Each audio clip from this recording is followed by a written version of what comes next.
This is a really big opportunity, and to come back and start this thing up. I mean, it's way different than it was a year ago. Just in the anticipation, knowing that people are coming to the game here, and when we have such a special relationship with the 12s and the following just around in the Northwest, it was really, I don't know, just so uncomfortable last year to not share the experience with them. It's because the game has always been that, where we do it all together.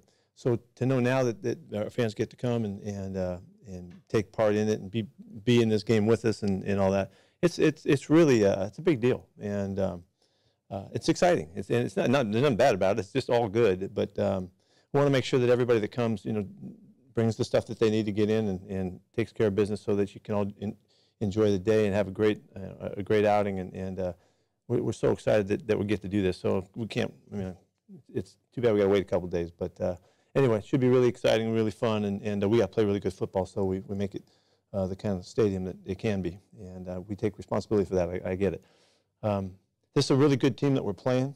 The Titans were, division champs last year, a lot of wins, huge numbers by their players and stats, and all the build-up and the high-profile guys and all of that. This is a really exciting matchup for us, and as was last week, another really good team, and here we go again. And it feels like, and as we go through the preparation and our guys learn the team that we're playing against, they'll feel the legitimacy of the championship matchup. And so it's really good for us. We had one on the road, now we got one at home to get this thing started, and hopefully we can get off to a really good start doing it.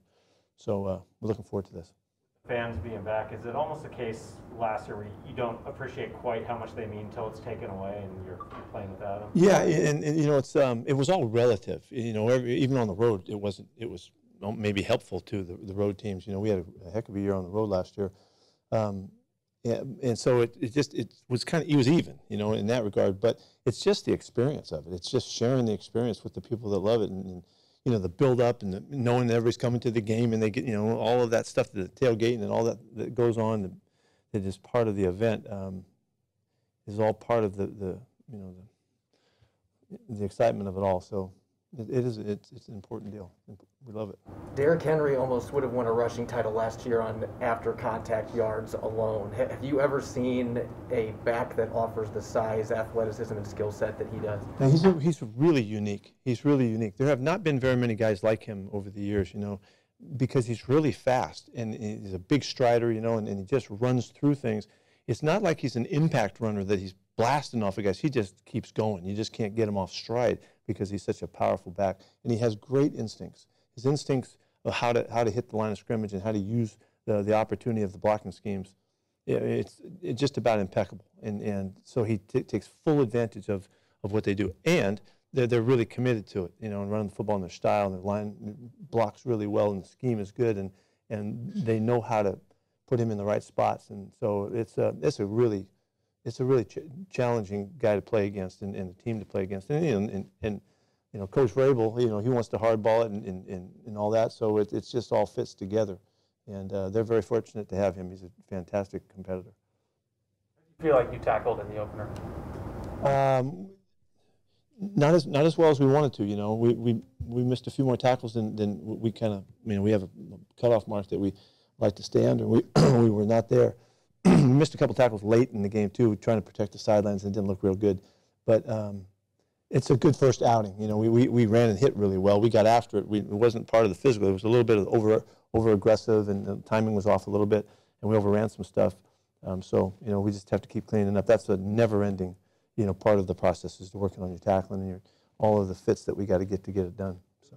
With a guy like Henry is as big and physical he is, what is the teaching point with tackling him, and how? You have to wrap him up. You have to hang on to him. You can't knock him off his feet. He's too powerful, and if you tackle him up too high, then he just shakes you down. He's got a great straight arm, and he's just got great knack. He just does not expect to go down. And great runners play like that. They don't. A guy tackles him, and they don't think that that's going to get him to the ground, and they keep going, and they make things happen. You saw some examples last week from Jonathan. He's the kind of, he had 600 yards after contact, last year, and that's because he does not give up on plays. And kind of, okay, this guy's going to hit me and tackle me, and I'm going down. He just finishes and then does spectacular things. that's what we see Derek do all the time. The fans, Coach, how much easier was it this past week and is it this week knowing that you don't have to manufacture your own juice? And last year you spent so much time emphasizing the guys having to create their own. We didn't back off now, particularly on the road, because we know we get the minimal amount of help. And the 12s did a nice job on the road now. They were there. If you listened to the game late in the game on the broadcast, you could hear them chanting, and it's Seahawks, they're doing it, in their stadium. But we still have to create it, and we have to take responsibility for that.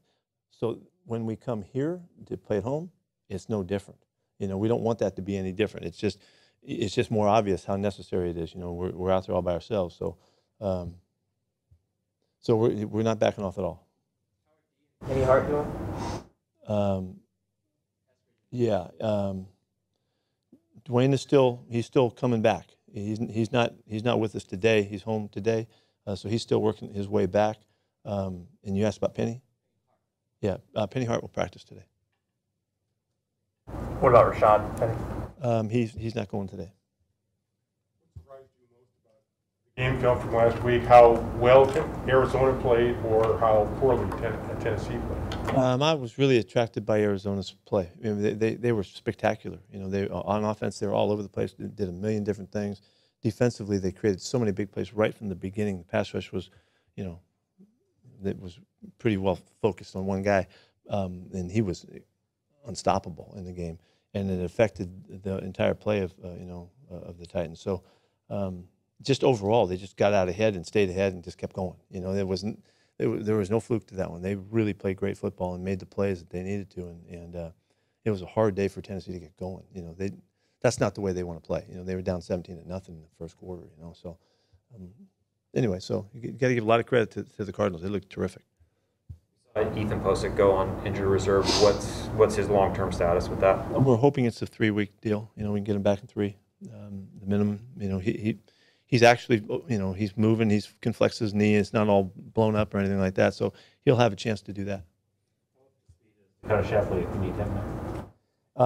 He's ready now. He'll be better in time because he needs more time with Russ to really function with him. But he's a real capable player, and we were really excited about getting him. We were surprised we were able to pick him up when we did. So we're fortunate that he's popping into this thing. So he's learning, and he's on a crash course, and seems to be a real bright guy and gets it. And I'm really anxious to watch him this week when really he gets another step forward. John Radigan to the 53, kind of what went into that? There was an opportunity, and as we work the roster here to get everybody on, there's some decisions we have to make. Johnny's done a really nice job. Unfortunately, he just hadn't had enough time to show it. But that which he has shown, he played very well in the last preseason game, and he did a nice job. He got knocked around a little bit early, and then came roaring back in this game, and did some really good things. We need when we lost BBK, we needed a guy to step up. So the opportunity was there for John if he could nail it, and so far he has. And so I'm, really pleased that he gets that shot. It seemed like last year, second half, that your base defense was reinvented to an extent. How much is this year about adding more multiplicity to that base, or is it just about refining and improving that scheme? Yeah, the answer is yes. All of it. We're trying to get better at our base stuff always. You really can only go as far as your base defense takes you, because you're out in it so much. But we have been working at, expanding the package of stuff, more familiarity with our players, more time with them. We were kind of scrambling a little bit last year early on, but we're not now. We're in good shape, and so, but we're continuing to grow with the stuff, and that's part of the season's process, and nothing unusual about that. But this is a good-looking group. We were really pleased with the pressure that we got throughout the ranks of the guys at Rush. Later in the game, Alton Robinson got in the game, and he was really effective. And it's just rotation-wise, we just didn't get him in early. But Kerry Hyder made some good plays, and of course, we saw Darryl do his thing, and Carlos made problems for them too. So. Was really pleased, and I'm not even mentioning Rasheem. Rasheem played one of his best games. So I asked, it seemed like most of the time you've been here, a lot of 3-deep looks, but last week there were a lot of 3-deep looks that ended up being 2-deep with fire zones. Now, is that something that's just personnel based, or? It's really not that much different than it may seem different, but it's not that much different. But I know because I've grown through it, and maybe you might be more accurately observing this than I am, but we're still in the same lineage of thinking and principles that we use, but we're trying to play to the strengths of our players more so, and trying to utilize those guys. So that's maybe where the changes occur, and we'll keep expanding now. There's no reason not to. We have a good base understanding of what we're doing, but we need to keep working at it. Obvious thing, but the two receivers they have in AJ and Julius, what kind of challenge are they? They're incredible players. They're both great players, and they're both physical factors. AJ's really strong, plays really tough, makes all of the plays, makes spectacular plays. And catch and run. Julio is like as good as you can get. So. That's a fantastic 1-2 punch, and I don't know who's 1, who's 2. It doesn't matter. They're really, really good. When you guys were looking at DK, were you looking at AJ too in the draft? Sure, of course. Yeah, of course we were. And we had the evaluation done on both guys. Sunday? They did well. They did well in the game. Yeah. We didn't hear much about them. They did well. The ball really went inside a lot to the backs and the tight end stuff. So they did a nice job on the wideouts. They responded to being down last week. LJ. Say it again, please. Responded to being inactive. Oh, he's frustrated. He wants to play. We sat down, talked about it in my office, and went through it and all that. And he's doing everything. He's practicing like crazy. He's had a good preseason. He knows his assignments. He knows the scheme, and he can play. It's just kind of fitting it all together, and it's a long season. He's going to be a factor for sure down the road here, if not immediately. So he's available every week. We'll look at it all over again. Kind of joked about this after the game, but Bobby Wagner getting 13 tackles and no one's talking about it. I mean, what does that tell you about his career? Yeah, he's an incredible performer that continues to just show who he is and what he's all about. Came out of the game great, and he feels good. And, you would wonder, a middle linebacker that doesn't get a chance to play full speed, to tackle anybody really live until the game, and it's like riding a bike, right back at it. And and he would tell you too. There's some stuff that he could do better in the game. He'll improve, but that's a big performance. It's a big game started off, and we kind of just ho hum it, and we're raving about Monet's 5 tackles, and all that, but he's a spectacular competitor on our club. You see out of Cody in the snaps that he was with Jordan?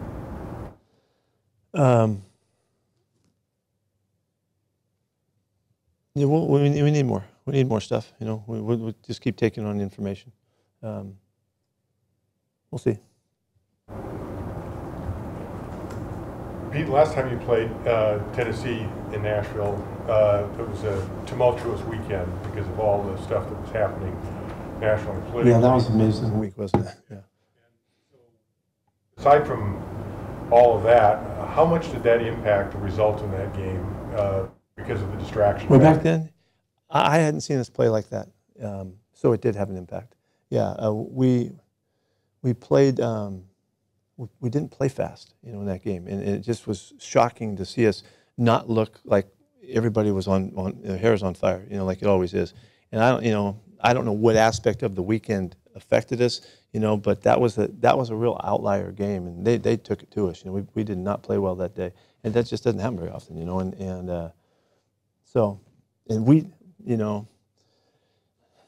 I went with what was going on around the country and the conversation, and where as opposed to not fronting it up and dealing with it, we went right at it and had an intense meeting about it. And I think at the time, I believe we were talking to their players too, some of our guys, about how we're going to handle it in the game and all that kind of stuff. So they were doing it too. I'm not saying they weren't. It affected us in a way that just we didn't look like ourselves. So, was it the right thing to do? I think it was, because we needed to talk the topics that we were on, and we needed to deal with it. But it didn't necessarily help us in the game. I didn't have any idea how it would affect us when we were doing it. But I think I would probably do it the same. Yeah. I mean, yeah, no, I learned a lot that night. Yeah, the night before the game, I learned a lot that night, and and it was helpful. It was important. It was rough. You know, it was a rough time, and we needed to be there and be in the middle of it. But unfortunately, it happened to be the night before the game, a football game. You know, so I would have done it on Monday or Wednesday, any time of the week we could have. You know. Russell can get his 100th win, regular season win this week, and obviously it's year 10, so not kind of works out there 10 wins a year at least. But just kind of how amazing is that when you just kind of take that in totality? Yeah, I can't compare that number, the 100, you know, like to other guys, because nobody's ever been in a situation I've been around. But it's just another one of the statements that adds to the remarkable start to his career that we've all witnessed and been part of. You know, and the numbers are obvious, and you can look at it a ton of different ways. And he's up there with the best that ever played the game, and he's just getting warmed up. You know, that's what it feels like. And so we've been very fortunate to be part of you know, his entry to the league, and he's been fortunate to be here too at the right time. You know, because he's been received and accepted and really pushed to find his best, and it's been a real cooperation. I think I'm really excited about, and we'll always be excited about the way we worked. I mean, all the way back to the first day I took him out. We had the hoop used to be outside in the building on the kind of the parking lot out there, and I took him outside to talk to him about starting his first game. You know, and tell him he was going to be the starter. And you know, I told him, I said to him at that time, I said, you know, over the time that we're going to do this, you and I are going to do this a lot together, because you're going to be the guy they're always going to talk to and talk about, and I am too. And so we need to do this really, really well, you know. And we both kind of just took the challenge and let's go. And he was a young pup at the time, you know. But he was kind of maybe wondering what I was talking about. But it's turned out that way, you know. Obviously, he's been in the center of everything, and he's handled it beautifully over the long haul of this. It's very challenging to do what these quarterbacks do. I mean, how much more exposure can a young athlete have, you know, than you know? And we're watching all of the guys again this year. There's 4 or 5 guys coming out this year to have to deal with it again. How will they deal with it, you know? And remember, also, I'm just kind of rambling here, but remember when they used to compare Peyton Manning and Aaron and those guys to Russ, you know? Well, they had played like 10 years more than he had. And I was always trying to battle for him. I said, hey, look, he's in his 3rd year. You know, how can you give him a chance to put some years under his belt and figure this thing out? This position is hard to play. It's hard to master it, and it takes a lot of time to really get it. And fortunately, we've been able to watch that happen, and it's been remarkable. It's been really fun. In retrospect, how big of a leap of faith was that for you? You just signed Flynn, and you're going with a brand new kid in the 3rd round as a starter right away. Was that? Did you? Well, you got to ask John that. Ask John that question. I was okay with. I was fine about it, and it didn't really make sense to a lot of people, you know, why you would do that. But we had seen him, you know. John and I both agreed totally on the player that he was, but we needed to work our way through how this was going to impact him, how he would handle it, you know, the ups and the downs of it. Remember, we should have won the first game that we played. You know, we were on the 7-yard line. We didn't frickin' win the first game, come from behind. It should have been his heroic start, and we just didn't get it done. And it always pissed me off that he didn't get that, because he was worthy of winning that first game, first one out, and you know, kind of, I think it felt like a come from behind game or whatever. Was that the Cardinals? Yeah. Yeah, and it was right there, you know, to be had. So, still regret that. But he had all the tools, of course, and you guys would agreed about that. But yes. just for you to you basically gave the keys of the franchise to a rookie quarterback in his first games from week 1. Well, I think at the time we let him sit in the passenger seat. Oh, you know? Yeah, it took a while. It took to the Chicago game. Right. If you guys remember that one, it was the Chicago game when in the middle of that game, I told the guy, hey, let him go. This is his game, you know. And from that point, we kind of let the reins out a little bit on him, you know. And we were just trying to raise him up, you know, and hopefully we could do that, you know, not have the big setbacks and the big pitfalls that you know that guys have to go through sometimes. And we pretty much made it through it. But. When you're shooting hoops with him in the parking lot, is that game a horse, or you're just shooting around a little bit? And do you remember his reaction when you? I think I took him 2 out of 3. Matter of fact, I'm pretty sure it won the first 2. Yeah. You won't remember it that way. Coach Harris says you have like a knack for like teaching them stuff or implementing things like in anticipation of how defense or offenses are going to attack you guys? You implement something, you won't even see it till weeks later and stuff like that. Is there another coach that you learned from that kind of gave you that? Yeah, Monty Kiffin. Monty Kiffin was the guy that affected, you know, all of my coaching from on the defensive side of the ball, all of it. He was an incredible mind and an incredible leader and philosophy that he had and all of that. And yeah, that was really the source of all of that. You know, I'm still coaching the same scheme basically. You know, in the way I see it, and other people wouldn't see it that way, but it still comes from the same origin. What's the key to being a step ahead of offenses in that way? Well, I don't know that that's somebody else said that. I didn't say that, but yeah, it's knowing how the scheme works and how you can fix the problems. And it's always the most important part in the game is how you fix your issues. You know, and do you stay a step ahead? Do you see things coming? You showed something. Can you go ahead and get ahead of it before, you know, somebody can take advantage of, you know, miscues or you know, poor play and stuff like that. It's having the vision to look ahead that allows you to, you know, avoid the kind of the typical things that can happen. You know, so. You mentioned earlier how impressive Arizona looked. When you look across the whole division the first week, does that just kind of speak to how small the margin of error is going to be in this? Oh yeah, yeah, it's going to be really hard. I mean, the division just started on fire, you know, and good, you know. They got to play us. We got to play them. It's going to make us all better. And the team that comes out and wins this division is going to be ready for whatever. We'll be ready. And so it's good. It's good for us. 70, Phil. Well, you know, I thought about this in the middle of the night that, you know, it's not very often that you get to have a press conference on your birthday, you know. And thanks for bringing it up. How does it feel? I don't know. I feel great. I feel great.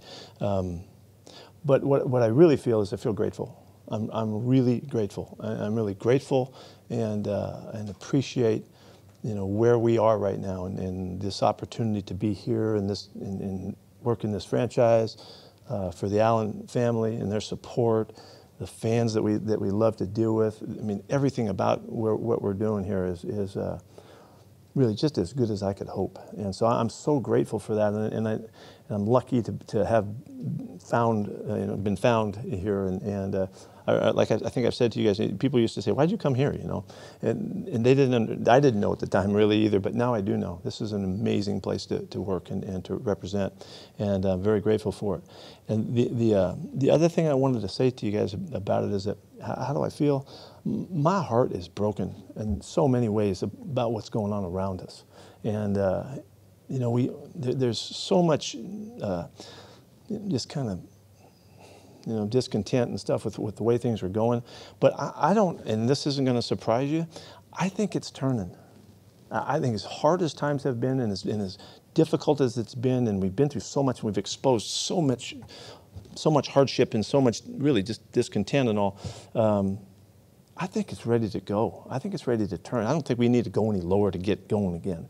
And I'm thrilled to be here in this situation to watch it happen, contribute to it, hopefully help our guys find a way that they can help in their areas with their areas of influence to do good stuff. Because what's going to turn us into a better way is we're going to love the people around us better than we do, and we're going to appreciate the people that are different than us better than we do. And that's I think it's coming.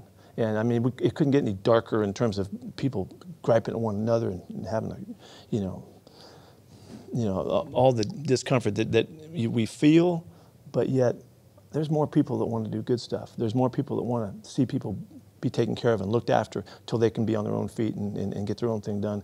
And it's this differences thing that keeps coming up. And I don't see it personally that we should love the fact that people are different and that they're uniquely from different backgrounds and different outlooks and perspectives, and let that challenge us to understand them more and appreciate the uniqueness that they bring. I mean, you've heard me talk about the uniqueness of our players for years and how we celebrate that. Well, that's not just football.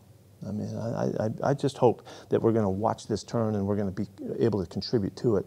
And, you know, looking back, I mean, I'm saying this because, you know, I'm older than anybody, so I get to say what I want to say, you know, and really we have a lot of good things to do right now, and there's a lot of good people that are fighting their ass off to make good things happen, and there's people that are fighting against it, and I think if we keep a good thought and a good hope, and we really look after the people around us, then we are going to do good stuff. And so I'm really excited about it. So I'm appreciative, I'm grateful as hell, and all that. But I'm jacked up for what can turn, and I'm hoping we'll all see this thing, and it'll be really obvious to us. People are going to get well. People are going to get their money back. People are going to get their jobs back, get their businesses back, get their lives in the order that they want. And looking forward to it. So. Is there a specific source of that optimism? I mean, something in the culture that you can. I mean, I don't think there's enough people that are trying to drag things down. I don't think there's enough of them. I think there's too many people that are trying to uplift, and I think we're going to outlast them, and we're going to outweigh it, and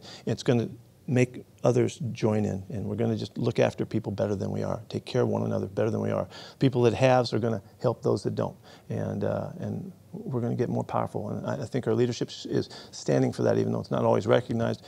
You know, the president knows what he's doing in terms of passing the right message for the right reasons, and he's looking after, and he's caring for, and we're going to outlast him. You know, and I'm looking forward to being part of that. You've been a lot more outspoken on non-football things last few years, or maybe even less. When did that turn for you?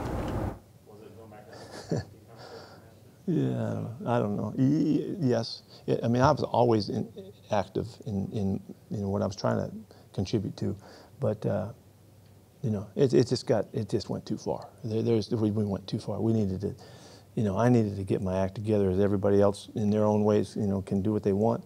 I need to get my act together, and so I just need to step up and try to help where I can. You know, we don't have, not everybody gets a chance to have the influence to have a press conference on your birthday, you know, but you know, I want to see things go in the right direction, and so I'm just going to keep hoping and keep driving for it. And it is the hope that you have that keeps you fighting.